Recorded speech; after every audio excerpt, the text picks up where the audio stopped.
Welcome back to the Corona POS tutorial. Today, we're going to be learning how to create and add a payment method to the point of sale.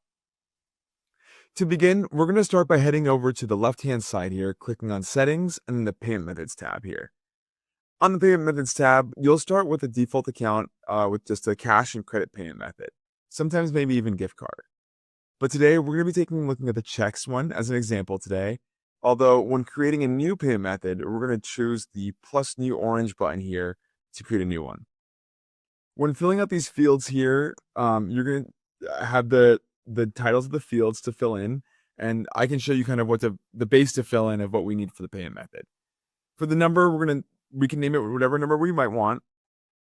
This is for your organizational only. The name will be the name of the payment method that will show up kind of on the receipt there. So for the example, this one's checks. And just in case you wanted to make checks by the payment method for you today, this will be exactly how you set it up. Our currency is going to be US dollar. Obviously, you can add other currencies here. I have euro, but because we live in the US, we're going to leave US dollar. We also have the payment service as cash.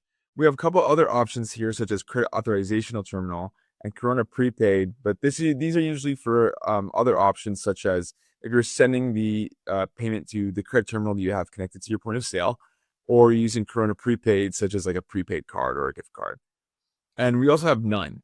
None ends the payment fully, so it finalizes it out without necessarily taking an actual payment. It's for recordings only. And then we have service parameter here, and we're not going to use this bar here unless we're using debit payment method, and you'll see that in another video. We also have a processing type. Usually it's left on default. Otherwise, for right now it's on none because it's checks. So we'll just leave it as that. And then we have on the right hand side here we have balance, and we always want to leave balance checked mark there so it balances out our payment. Our change due, so it shows the amount of change due when paying with a certain payment. And using the cash drawer, meaning the cash drawer will pop when you use this payment method.